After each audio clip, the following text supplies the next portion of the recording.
ये कहानी है एक ऐसी औरत की जिसका पति जंग में घायल हो जाता है और इसके बाद वो अपनी पत्नी की शारीरिक इच्छाएं पूरी नहीं कर पाता, जिस वजह से वो औरत अपने नौकर से अपना फिजिकल डिजायर पूरा करती है। हेलो दोस्तों, आज हम एक्सप्लेन करने वाले हैं 1981 में आई एक ड्रामा रोमांस मूवी जिसका नाम है लेडी चाइल्डलेस लवर। मूवी की स्टार्टिंग में हम घोड़ों की रेस देखते हैं। हमेशा की तरह वो रेस एक क्लिफर्ड नाम का आदमी जीत जाता है। वो अपनी पत्नी कॉनी को ये खुशखबरी देता है कि वो ये रेस जीत चुका है और इस खुशी में शाम को उनके घर पार्टी होगी। अब रात को क्लिफर्ड अपनी खूबसूरत पत्नी कॉनी के साथ डांस कर रहा था। तभी उन्हें खबर मिलती है कि इंग्लैंड और जर्मनी के बीच जंग छिड़ गई है। इस वजह से अगले ही सुबह क्लिफर्ड सेना में चला जाता है, जहां वो उस जंग में शामिल होता है, पर वो उस जंग में बुरी तरह से घायल हो जाता है, जिस वजह से अब वो अपंग और नपुंसक बन गया है। इसीलिए अब वो हमेशा व्हील चेयर पर ही रहता है और कॉनी उसका ख्याल रखती है।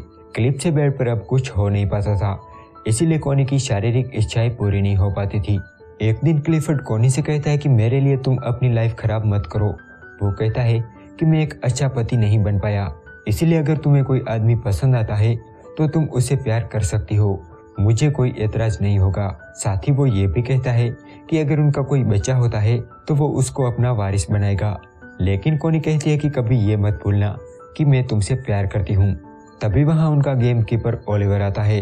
क्लिफर्ड ओलिवर से कहता है कि मुझे घर तक छोड़ दो, तो ओलिवर क्लिफर्ड को घर तक छोड़ने जाता है, जहाँ ओलिवर को कॉनी बहुत पसंद आ जाती है।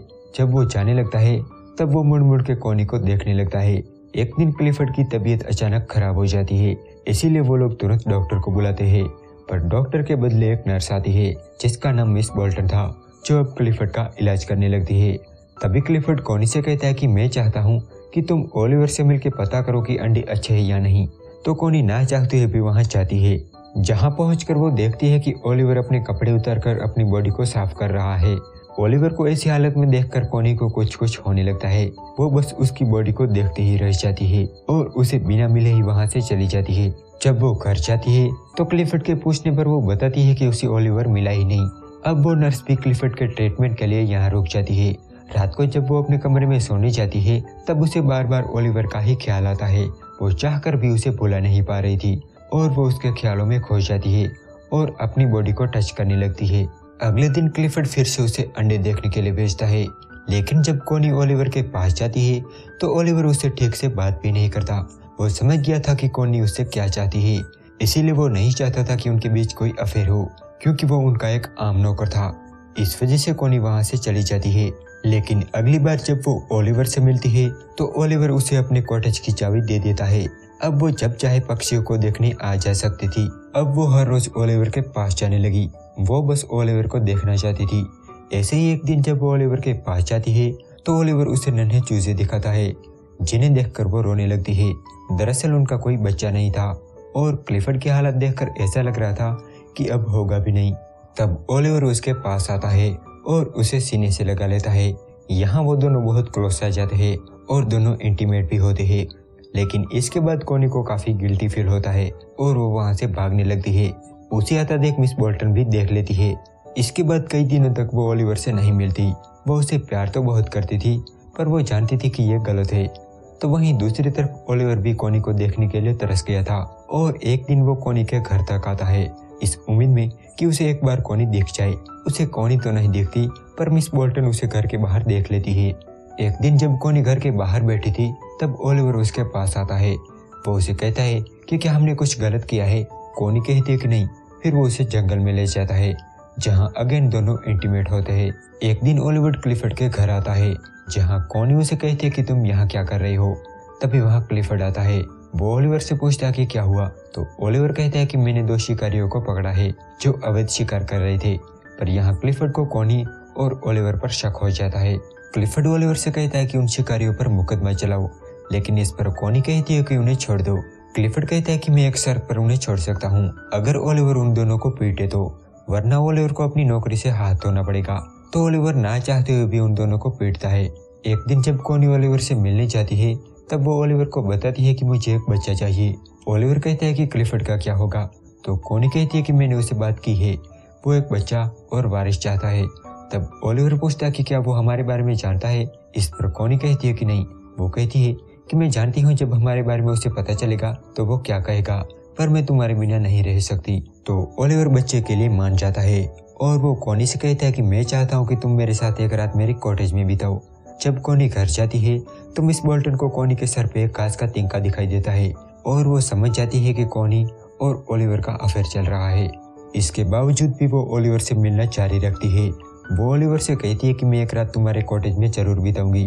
वो कहती है कि मैं तुम्हारी पत्नी बनने के लिए तैयार हूँ, पर मैं क्लिफर्ड को नहीं छोड़ सकती, उसे मेरी जरूरत है। वो ये भी कहती है कि वो जानता है कि मुझे किसी की जरूरत है। ओलिवर कहता है कि तुम अगर उसे मेरे बारे में बताओगी तो तुम उसे हमेशा के लिए खो दोगी। वो कहता है कि मैं एक नौकर हूँ और वो कभी नहीं चाहेगा कि एक नौकर का बच्चा उनका वारिस बने। जब कॉनी वापस आती है तब शाम ढल जाती है। क्लिफर्ड उसे वापस आते देख लेता है। कॉनी कहती है कि तुम यहाँ क्या कर रहे हो? तो वो कहता है कि मैं सनसेट देख रहा हूँ, पर असल में वो जानता था कि कॉनी और ओलिवर का अफेयर चल रहा है। इसीलिए वो उन दोनों की इंसल्ट करने के लिए अगली सुबह ओलिवर के पास जाता है, पर ओलिवर अपने घर ना होकर क्लिफर्ड के घर के पास ही था। वो कॉनी से कहता है कि आज रात तुम मेरे साथ बिताओगी। तो वहीं दूसरी तरफ क्लिफर्ड जानबूझकर अपने ट्रिपल सीटर कीचड़ में फंसा देता है और फिर कॉनी को आवाज लगाता है। वो कॉनी से कहता है कि तुम धक्का लगाओ। इस तरह वो कॉनी पर कीचड़ उछालता है। इसके बाद वो ओलिवर को आवाज लगाता है और उसके साथ भी सेम वैसा ही करता है। उस रात क्लिफर्ड के सो जाने के बाद कॉनी ओलिवर के पास जाती है और दोनों एक घर में जाते हैं जहां दोनों इंटीमेट होते हैं। यहाँ क्लिफर्ड की रात को नींद उड़ जाती है और उसे लगा कि कॉनी घर पर नहीं है, इसीलिए वो किसी तरह कॉनी के कमरे तक पहुंचता है। जहां वो देखता है तो कॉनी कमरे में नहीं थी। जब सुबह होती है तो क्लिफर्ड कॉनी को घर आते देखता है। कॉनी कहती है कि तुमने ही कहा था कि तुम्हारे लिए एक आदमी पसंद करो। क्लिफर्ड कहता है कि हाँ, पर मैंने ये नहीं कहा था कि तुम एक नौकर ओलिवर से रिश्ता बनाओ। सोचो अगर तुम प्रेग्नेंट हो गई तो। अब इसके बाद क्लिफर्ड कॉनी को वेनिस भेज देता है और ओलिवर को काम से निकाल देता है। जब वेनिस में कॉनी अपनी सिस्टर के साथ होती है तब उसे पता चलता है कि वो प्रेग्नेंट है, तो वो फिर से क्लिफर्ड के पास आ जाती है। जहाँ उसे पता चलता है कि क्लिफर्ड ने ओलिवर को काम से निकाल दिया है, तो वो उसे ढूंढने निकल जाती है और वो ओलिवर को ढूंढ लेती है। वो ओलिवर को बताती है कि वो उसके बच्चे की माँ बनने वाली है और वो उसके साथ रहना चाहती है और वो क्लिफर्ड को छोड़ देगी। लेकिन ओलिवर कहता है कि तुम्हें एक बच्चा और एक वारिस मिल गया है, तुम अपने घर चले जाओ। पर कॉनी उसकी बात नहीं मानती। वो कहती है कि हम तुम्हारे खेतों से अपना गुजारा कर सकते हैं, तो ओलिवर उसकी बात मान लेता है। इस तरह क्लिफर्ड के घर के दरवाजे कॉनी के लिए हमेशा बंद हो जाते हैं और यहाँ ये मूवी एंड हो जाती है।